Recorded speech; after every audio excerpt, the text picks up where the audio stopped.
성도님은 하나님의 역사의 통로이십니다. 아멘. 이렇게 물어보라고는 하진 않을게요. 속으로 한번 이렇게 스스로에게 물어보면 어떨까 싶습니다. 나는 하나님의 역사의 통로로 살았을까? 살았다면 어떤 모습으로 하나님의 역사의 통로로 내가 살았던가? 아니면 살지 못했다면 왜 하나님의 역사의 통로로 살지 못했는지 한번 스스로에게 질문을 해보세요. 그리고 스스로에게 답을 한번 내려보시면 어떨까 싶습니다. 어떤 답을 내건간요, 내가 하나님의 역사의 통로로 살았건 어떤 이유에서건 살지 못했다고 하더라도 오늘 갈렙이라고 하는 한 사람의 그의 인생을 통해서 하나님의 역사의 통로로 살아가는 것이 무엇인지 다시 한번 점검하고 또 결단하는 은혜의 시간을 함께 갖기를 원합니다. 갈렙은 유다 지파의 여분네의 아들로 태어났습니다. 그래서 그는 그에게 주어진 삶을 살아가면서 하나님을 향해서 충성을 다해 살아갔던 사람이 갈렙이라고 하는 사람이에요. 여러분, 갈렙이 그 이름의 뜻이 뭔지 아세요? 개예요. 개. 멍멍, 그 개예요. 그런 뜻을 가진 갈렙이 하나님을 향하여 충성했습니다. 정말 좋은 개는 어떤가요? 주인에게 충성하죠. 그렇게 충성하며 살았던 사람이 갈렙이라고 하는 사람입니다. 갈렙에 관한 기록은 그렇게 성경에 많지 않아요. 많지 않은데도 그에 대한 기록들을 살펴보면 그가 어떻게 하나님 앞에, 이스라엘 백성 앞에 살았는지 어렵지 않게 그의 삶을 볼 수 있습니다. 그는 충성을 다해 살았던 삶이었습니다. 출애굽을 할 때도 그렇고 또 40여 년 동안 광야를 헤매는 때도 그렇고 가나안 땅을 정복하고 정착하는 그 모든 순간에 그는 하나님 앞에 온전히 충성을 다해 감당했던 사람, 그 사람이 갈렙이라고 하는 사람이죠. 갈렙이 충성할 수 있었던 이유를 오늘 본문은 뭐라고 말하냐면 그에게는 다른 마음이 있었기 때문이다 라는 말을 합니다. 여러분, 다른 마음을 공동번역 성경에 보면 이렇게 되어 있어요. 더 헷갈리게 되어 있습니다. 다른 영이로 되어 있어요. 우리가 품어야 될 우리 안에 계시는 영은 어떤 분이시죠? 성령님인데 다른 성경의 번역을 보면 다른 영, 다른 마음으로 되어 있더라는 겁니다. 근데 오해하면 안 돼요. 오늘 우리가 읽었던 본문의 앞쪽을 살짝 읽어보면, 배경을 한번 살펴보면 그게 무슨 말인지 금방 알 수가 있습니다. 지금 이 말을 하실 때가 어느 때냐면 지금 가나안 땅을 정탐하고 돌아와서 그에 대한 보고를 한 후의 반응이에요. 12명이 가나안 땅을 정탐했죠. 가나안 땅이 약속의 땅이라고 전부 다 그랬습니다. 그래서 막 포도송이가 얼마나 큰지 그것을 두 사람이 어깨에 메고 올 정도로 그것을 보면서 진짜 좋은 땅입니다 라고 말합니다. 그런데 10명의 사람이 마음을 바꿔요. 그런데 그 땅에 사는 백성을 보니까 우리는 그 옆에 있는 메뚜기와 비슷하더라. 우리 그 땅 차지 못해요. 우리 죽습니다. 우리 끝나요. 그 얘기를 하고 있는 거죠. 그러자 두 사람이 이에 반대의 의견을 얘기합니다. 여호수아와 갈렙이 아니다. 그 땅은 약속대로 너무 좋은 땅이다. 우리가 들어가기만 하면 된다 라고 이야기를 하는 거예요. 하나님이 그 마음을 뭐라고 말하냐면 다른 마음, 다른 영이다 이렇게 표현한 거예요. 여호수아는 평생 그렇게 살았습니다. 갈렙도 마찬가지였어요. 그 마음에 하나님을 배신하고 하나님을 등지고 원망하고 했던 다수의 사람들의 마음과 그들의 영과는 다른 마음을, 다른 영을 품고 살았던 사람이 갈렙이라고 하는 사람이에요. 하나님이 주신 약속 그대로 품고 그 약속을 통해 이루실 일이 뭔지 꿈꾸며 그가 가나안 땅을 향해 나아가죠. 그리고 또 가나안 땅에 들어갑니다. 함께 힘을 다하여 가나안 땅을 정복해내죠. 85세가 되어서 이제 자기의 땅을 달라고 요구합니다. 자기의 땅을 달라고 할 때 요구한 땅이 어떤 땅인지 여러분 기억하십니까? 헤브론 땅이에요. 헤브론 땅은 가파릅니다. 그리고 돌이 많아요. 개간할 일이 참 많다는 거죠. 85세가 되도록 가나안 땅을 정복하는데 애써 힘을 다했다고 한다면 저와 우리 같으면 그 나이쯤 되면 뭘 요구할까요? 좀 좋은 땅 주셔.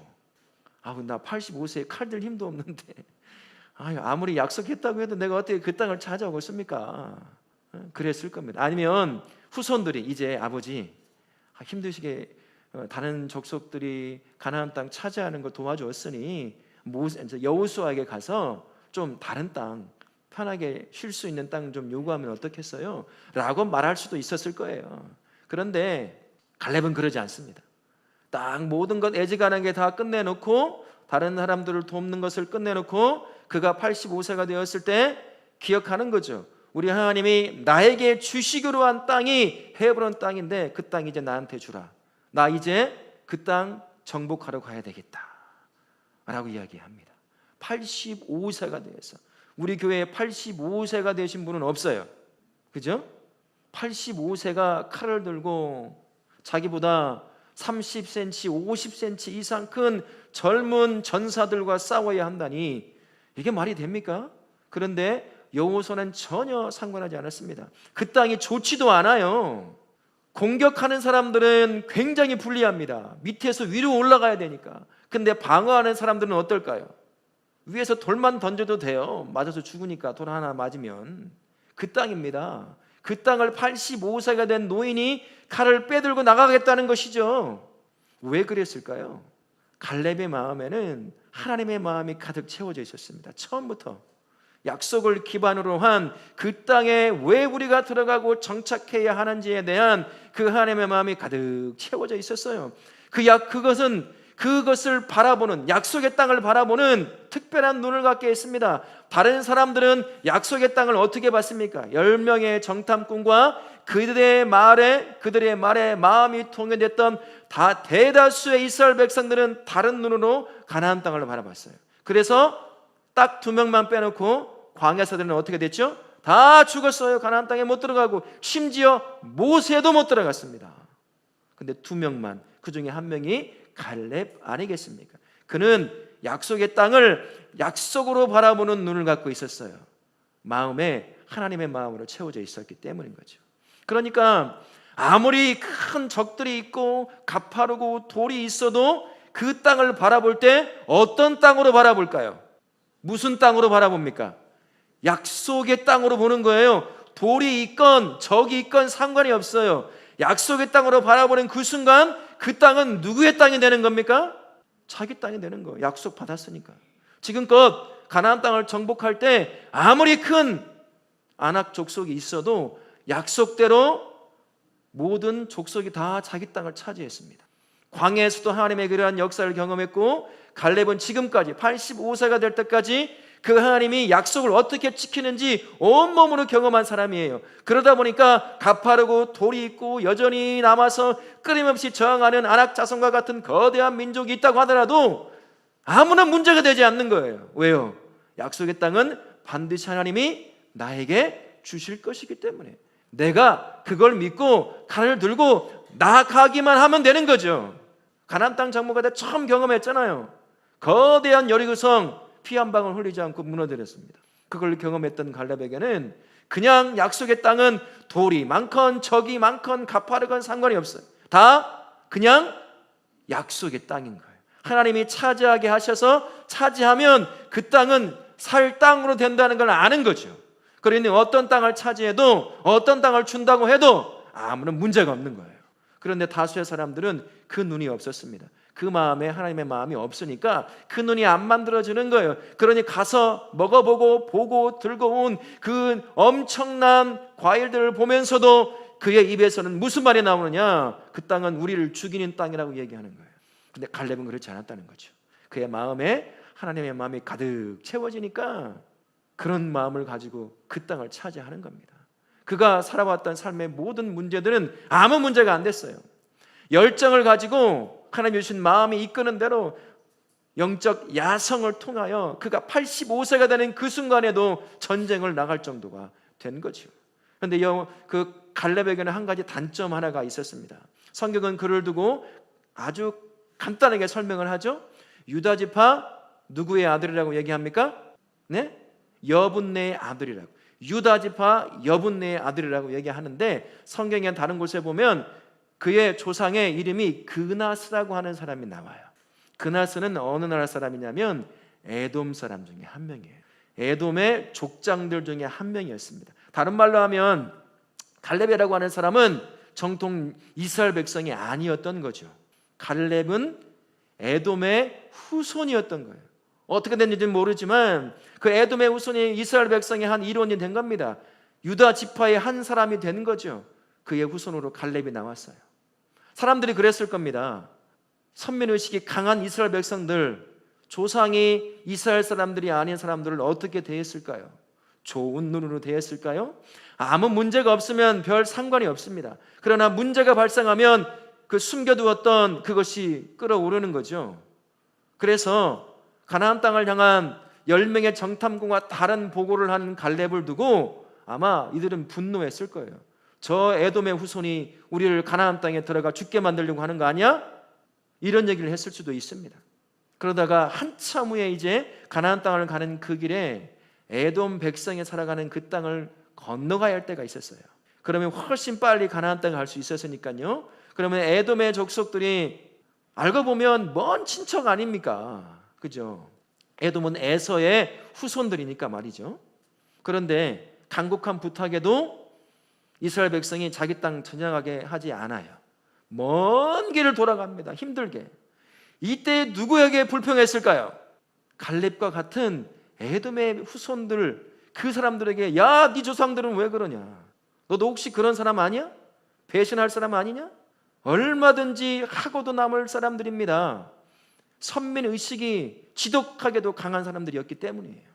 그런 약점을 가지고 있던 사람이 갈렙이라고 하는 사람입니다. 하지만 그는 그 마음에 하나님의 마음을 품고 살았던 사람이기 때문에 그런 약점 가지고는 아무런 영향을 받지 않는 사람이었던 거죠. 그래서 어쩔 건데?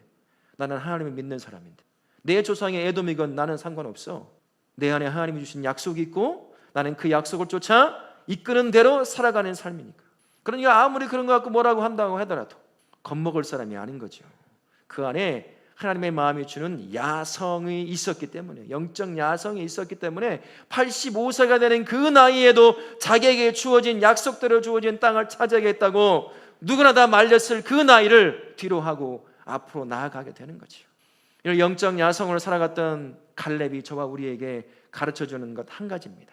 뭐겠습니까? 성도는 영적 야성을 품고 주어진 삶의 자리를 살아가야 한다는 거예요. 갈렙 안에서 그 영적 야성에 깨어날 수 있었던 건 그 마음 안에 하나님의 마음이 채워져 있었기 때문입니다. 하나님의 약속을 기반으로 한 가나안 땅에 세워질 이스라엘 백성들, 그 백성들이 왜 선택되어 그 땅을 차지하여 하나님의 선민으로 선택될 수밖에 없었는지, 그들을 통하여 온 세계를 향해서 하나님이 구원하고자 하시는 마음을 갖고 있음을 이 선민을 통해 보여주고자 하는 건 아니겠습니까? 그러니 그 땅을 약속받은 대로 차지해야 하는 거예요. 그 마음을 품고 그는 85세가 넘어서도 자기가 해야 될 일을 했던 거죠. 누구도 그의 야성을 꺾어내지 못했던 겁니다. 자식들도, 나이도, 환경도, 그의 치명적 약점도 아무도 그걸 꺾지 못한 거지요. 성도는 영적 선민이에요. 영적 선민으로서 성도도 마음에 품어야 할 게 뭘까요? 하나님의 마음입니다. 성도가 품어야 될 하나님의 마음은 갈렙이 품었던 하나님의 마음과 다를까요? 똑같습니다. 선민으로서 하나님의 마음, 그 마음은 무엇이냐? 이 땅을 구원코자 하시는 그 마음이 하나님의 마음이에요. 그 마음을 영적 선민인 성도도 품고 있어야 합니다.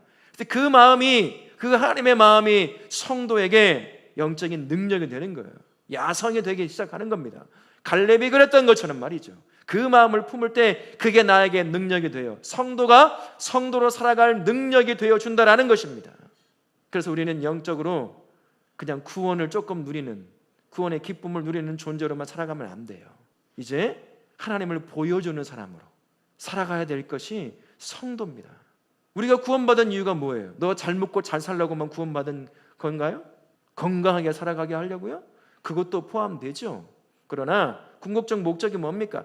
나를 통해 하나님을 보여주고자 하시는 거예요. 이 땅을 향하여, 내 자식들을 향하여, 내 부모들을 향하여, 나와 함께하는 사람들을 향하여 하나님이 어떤 마음을 갖고 있는지, 구원하고자 하는 마음을 갖고 있다는 사실을 나를 통해 보여주기 위해 먼저 구원받게 한 겁니다. 여러분 믿으십니까? 이게 성도의 삶이에요. 그런데 여전히 구원받은 것, 하나님이 주신 복만 누리는 것에 만족하고 살아간다고 한다면 안 되죠. 그러니까 영적 야성이 사라져가기 시작하는 거예요. 영적 야성이 없어지기 시작하는 거죠. 영적 야성을 갖고 살아간다는 게 무엇인지를 가장 많이 잘 보여주는 분이 계시는데 그분이 바로 예수님이십니다. 예수 그리스도이셔요. 그러나 하나님의 마음을 그대로 품었습니다. 성부 하나님의 마음을 그대로 품고 하늘 보좌를 뒤로 하고 저와 우리 같은 연약한 인간의 몸을 이 땅에 입고 33년 동안 인간이 겪는 희노애락을 그대로 겪으셨어요.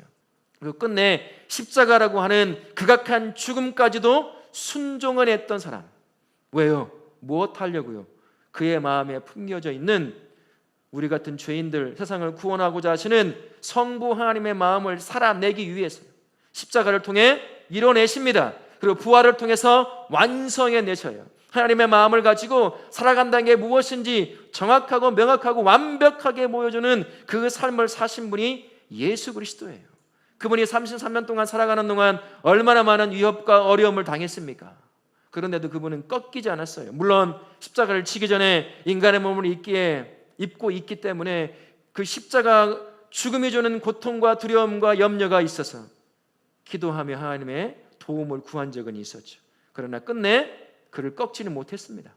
그 안에 있던 하나님의 마음이 예수님으로 하여금 우리가 가질 수 없는 영적 야성을 가지고 자기에게 주어진 33년의 삶을 살게 만들었던 거죠.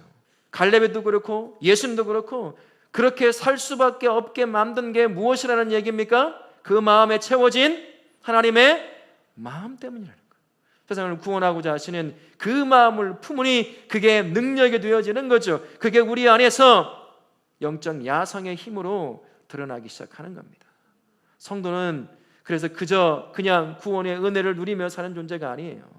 여러분이 한 가지 물어볼게요. 예수 믿고 사는 것, 복음을 또 쫓아 사는 것, 여러분 부끄러우신가요? 직장에서 사람들과 관계에서 여러분 나 예수 믿는 사람이라고 말할 수 있으세요?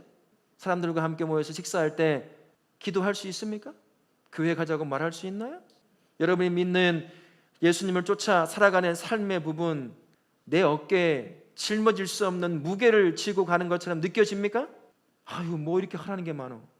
내일부터 불법 기도한다네. 그 시간 드라마 볼 시간인데 뭐 이렇게 하라는 게 많어. 제가 하라는 게 많다고 느끼시세요? 하는 거 없어요. 이게 모든 것이 짐으로 다가온다면 내 안에 야성이 사라진 거예요. 하나님의 마음이 내 마음 한 구석에 처박혀 있어 먼지로 수북하니 쌓여 그게 하나님의 마음인지 아닌지도 모르고 살아갑니다. 우리에게는 하나님의 마음이 주어져 있어요. 내가 찾는 게 아닙니다. 내가 예수님을 믿는 그 순간 하나님께서 가지고 계신 온 세계를 구원하고자 하시는 그 마음을 정확하게 아시는 한 분이 계시죠. 성령 하나님은 내 안에 들어오십니다. 그러면서 내 안에 하나님의 마음을 가지고 들어오는 거예요. 그래서 나는 내가 원하건 원치 않건 내가 진짜 예수님을 믿는다면 내 마음에 무슨 마음을 품게 되는 거죠? 하나님의 마음을 품게 되어 있습니다. 근데 왜 나는 갈렙처럼 예수님처럼 영적 야성을 가지고 복음을 부끄러워하지 않고 담대하게 복음을 쫓아 살아가는 삶을 살지 못하는 걸까요? 삶을 살다 보니까요 하나님의 마음을 깨닫고 쫓아 살아가는 것들이 뒤로 항상 밀리는 거예요. 어느 순간 내 마음 한켠에 던져져 있어. 먼지로 수북하니 쌓여 있는 거죠. 오늘 예배를 드리고 이 얘기를 들으면 아마 이해하기 편하실 겁니다. 예배를 드리고 성경책을 들고 왔죠. 이제 성경책 들고 집에 갑니다. 집에 어느 곳에 놓았어요. 일주일 동안 말씀 한 번도 안 봐가지고 성경책이 이제 일주일 동안 먼지가 쌓이죠. 심지어 먼지가 쌓이는 정도가 아니라 내가 주일날 예배 드리고 성경책을 어디다 갖다 놨지? 이것도 기억도 안 나는 삶. 똑같아요. 하나님이 주신 마음이 있는데 그 하나님의 마음을 내 마음 한켠에 어디든가 던져버려요. 나 살기 바쁘니까 내 속인을 쫓아 살다 보니까 그게 어디에 두었는지도 찾지도 못해. 그 하나님의 마음이 주어졌는지도 잊어버리고 살아가는 거죠. 그러니 그 마음이 주는 능력을 통해 영적 야성으로 성도가 담대하게 믿음의 삶을 살아갈 수 있겠느냐는 것입니다. 이제 찾아야 하는 거예요. 감사하게도 내가 찾아서 품어야 되는 게 아니라 이미 나에게 주어져 있어요. 이제 간구하는 겁니다. 근데 의외로 방법은 쉬운 방법이더라고요. 매일 여러분 아침에 일어나서 침대에 일어나 바로 뭘 하기 전에요 오늘 내가 세워진 삶의 자리에서 하나님의 마음을 품고 살기 원합니다. 그게 뭡니까 하나님? 오늘도 누구를 만나고 어떤 상황에 놓이게 될 텐데 주님께서 깨닫게 하시는 그 하나님의 마음, 찾게 하시는 그 하나님의 마음이 있다고 한다면 그 마음을 쫓아 살기로 결단하기 원해요. 짧은 시간 하나님 앞에 간구하는 거죠. 그리고 나의 시야를 이제 나와 내 가정에서 내가 세워질 또 다른 환경, 그곳에 있는 아직 예수님을 믿지 않는 사람들에게 시선을 한번 넓혀보는 겁니다. 그것이 하루가 지나고 일주일, 한 달 된다면 내가 숨겨놓았던 저 구석에 처박아 놓았던 그 하나님의 마음이 좀 더 또렷하게 드러나게 될 거예요. 그러면 그것이요 가만히 있지 않더라고요. 내 안에 하나님의 마음에 대한 확신이 있다고 한다면 그 마음이 이끌어가는 삶이 있어요. 그 삶을 순종하지 않을 수 없습니다. 그게 나를 가만히 내버려두지 않기 때문이죠. 갈렙도 그랬고 예수님도 그랬습니다. 하나님 아버지의 마음, 구원하고자 하는 그 마음을 품으니까 가만히 있을 수 없는 거예요. 십자가도 막지 못하는 거죠. 그 마음을 쫓아 살아가는 거죠.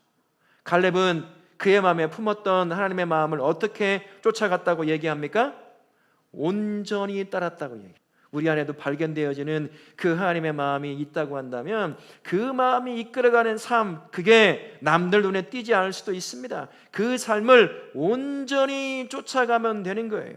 갈렙을 한 단어로 표현한다면 여러 단어로 표현할 수 있겠지만 저에게는 그를 온전함으로도 표현할 수 있다고 생각합니다. 그는 처음부터 끝까지 하나님께서 주시는 마음을 쫓아 살아내는 내내 조금 더 흔들림 없이 노라고 말하지 않고 온전히 쫓았던 사람이에요. 예스, 주님이 말하시면, 하나님이 말하시면 다 맞습니다. 저 그대로 쫓아가겠습니다. 그래서 그 마음이 이끌어가는 삶이 어떠한 삶이든 그 마음을 충성해서 살아냈던 사람, 그 사람이 바로 갈렙이라고 할 수 있는 거죠. 그래서 성경은 우리가 읽었던 본문에 그를 온전히 따랐다고 칭찬하고 있는 건 아니겠습니까? 그럼 온전이라고 한 단어는 이런 단어입니다. 히브리어를 바라보면 이렇게 돼 있어요. 우리말을 또다시 번역해 보면 이렇습니다. 충만하다, 가득 채우다, 또 완성하다라는 뜻이 있어요. 볼 수 있습니다. 그래서 온전히 따랐다는 것을 직역을 해버리면 이렇게 됩니다. 여호와의 뒤를 가득 채웠다. 여러분, 하나님을 채울 수 있는 피조물이 누가 있을까요? 갈렙이 있나요? 모세가 그럴 수 있을까요? 아무도 없습니다. 우리 하나님은 스스로 충만하신 분이에요. 부족해서 자신의 피조물이 무언가 채워줘야 영광받는 분이 아니라 스스로 충만하여 영광받으실 수 있는 유일한 분이 바로 하나님이셔요. 그런데 그를 향해 칭찬할 때 그가 나의 뒤를 가득 채운 자다. 하나님이 얼마나 그의 인생을 기뻐했으면 이런 칭찬을 내놓았겠습니까? 그래서 그에게는 주어진 약점도 그 어떤 것도 아무런 문제가 되지 않은 거예요. 어떤 산을, 어떤 땅을 주어져도 나이가 무엇을 먹어도 소용없는 거죠. 그는 처음에 그랬던 것처럼 마지막까지 온전히 하나님이 주시는 마음을 쫓아 그 마음에 이끌어가는 대로 순종하며 살았던 사람이 갈렙이라고 할 수가 있는 겁니다. 그 마음을, 그 삶을 잘 보여주는 걸 또다시 한번 얘기해 본다면 레위인의 삶을 한번 보세요. 여러분, 레위는 뱃속에 있을 때부터 어떤 삶을 준비하는 걸까요? 제사장의 삶을 준비합니다. 태어나면 어떻게 제사를 지내는지부터 훈련받죠. 그리고 죽을 때까지 무엇으로 삽니까? 제사장으로 살아가요. 그리고 끝나나요? 아니에요. 그의 자식도 제사장으로 살아가게 만들어요. 이게 온전입니다. 갈렙은 그렇게 살았어요. 온전히 쫓아 살았던 삶, 하나님이 마음이 이끄는 대로 노라고 말하지 않고 그 마음이 어디를 이끌어가든 간에 네, 순종하겠습니다. 예스 하고 쫓아갔던 삶, 그 삶을 살았던 사람이 갈렙인 거죠. 하나님은 갈렙을 통해 저와 우리에게 네 안에서 발견되어지는 나의 마음, 너를 통해 세상을 구원하고자 하는 나의 마음을 발견할 때마다 그 마음을 온전히 쫓아 순종하라고, 쫓아가라고 우리에게 가르쳐줘요. 이런저런 핑계대지 말라는 거죠. 하나님의 마음을 품고 살아가는 삶을 신약 성경에서는 이렇게도 표현합니다. 고린도전서 4장 1절 말씀에 이런 말씀이 있어요. 같이 한번 보겠습니다. 사람이 마땅히 우리를 그리스도의 일꾼이요 하나님의 비밀을 맡은 자로 여길지어다. 하나님 우리에게 비밀을 주셨습니다. 그게 어떤 비밀입니까? 하나님의 마음이에요. 그 하나님의 마음이 뭐죠? 나를 통해 이 땅에 예수가 없는 자들에게 하나님이 어떻게 너희를 구원하기 원하시는지 그걸 보여주는 것. 우리는 그 비밀을 맡은 자예요. 그것을 인정하라고 얘기합니다. 받아들이라. 그런데 여러분 어떤가요? 나 그거 인정하고 있습니까? 이런 분이 계셔요. 섬기라고 하잖아요. 섬김을 뒤로 미루는 이유 중 하나를 대는 분이 계시는데 이렇게 되기도 하더라고요. 내가 이것을 섬기면 이제 나 거기서 발 못 뺀다는 거야. 더 많이 섬길 일이 생긴다는 거죠. 섬기기 시작하면요, 눈이 열려요. 그래서 어디에 뭐가 필요하고 어떻게 섬겨야 하는지 이 눈이 보이기 시작하는 거예요. 그러면 이것도 섬기고 저것도 섬겨. 그럼 매이게 돼, 교회에. 그러면 내가 살지 못하는 삶이 생겨요. 어떤 삶이 생길까요? 내 소견에 옳은 대로 살아가고 싶은 삶이 없어지기 시작하는 거예요. 그게 싫은 거야. 그러니까 첫 발을 내딛질 못하는 거죠. 거부하는 거예요. 인정하지 않는 거죠. 하나님이 허락하신 비밀을 품었는데 그 비밀을 품은 것을 인정하지 않으려고 하는 거예요. 내가 살고 싶은 삶을 살기 위해서 말입니다. 그러나 오늘 말씀을 얘기해요. 하나님의 마음을 품은 비밀을 품은 자는 네가 그 사람인데 그걸 인정하라고요. 그러면서 4장 2절을 통해서 그 비밀을 품고 인정하는 자는 어떻게 살아야 하는지를 우리에게 가르쳐 줍니다. 4장 2절 말씀 같이 한번 읽어볼까요? 맡은 자들에게 구할 것은 충성이니라. 여러분 이 말이 어떻게 다가오십니까? 내가 하나님의 마음을 품고 무언가를 해야 되는 그 사람이 되었으니 내가 그것을 열심히 충성을 다해 감당할 수 있도록 하나님은 나에게 충성을 주십시오 라고 내가 간구하는 것을 의미한다고 생각하십니까? 전혀 아니에요. 하나님이 찾으신다는 얘기예요. 내가 너에게 네가 인정하건 인정하지 않건 네가 나를 믿는다고 하는 그 순간 나의 비밀스러운 그 이야기 내 마음을 너에게 주었어. 이젠 받은 너에게 내가 요구하는 게 뭔지 아니? 어떤 열매가 아니라 네가 품어진 그 마음에 충성하는 것을 나는 요구해.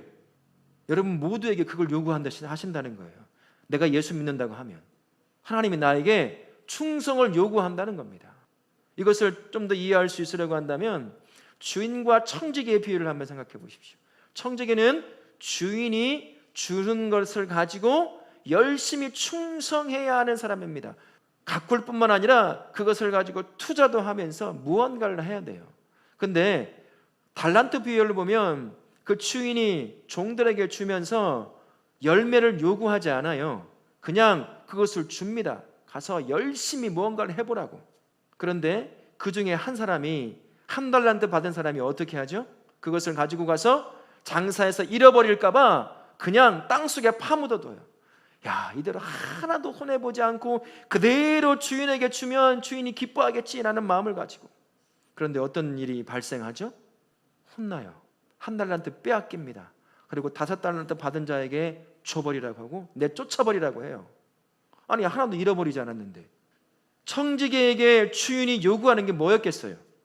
당장의 어떤 열매였을까요? 손해 봤으면 그걸 쫓아냈을까요? 아닙니다. 뭘 요구했을까요? 충성이에요.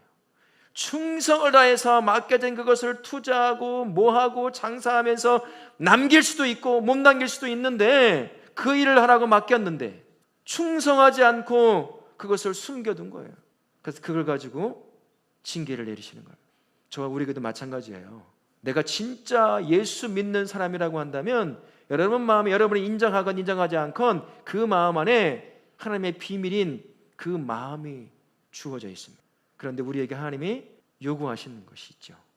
열매 내놓으라고 여기 그 요구하시는 것이 아니라 너 준 거 있지? 책임을 다해서 어떻게 해서든 그거에 대해서 충성하라는 것을 요구하신다는 거예요. 저와 우리가 그 충성을 요구받고 있어요. 그런데 어떻습니까? 여러분의 삶, 저의 삶. 하나님의 마음을 품고 살려고 그 마음이 이끌어가는 대로 살아가려고 여러분 충성하려고 순종하려고 몸부림치고 있습니까? 아니면 이런저런 핑계를 대면서 그 마음을 쫓아가려고 하지 않고 내가 살고 싶은 삶을 살아가고 있습니까? 하나님의 충성에 대한 대가를 반드시 찾으실 거예요. 근데 하나님이 주신 마음을 찾고 내 것이 되게 만드는 데는 시간이 조금 걸리더라고요. 저도 마찬가지였습니다.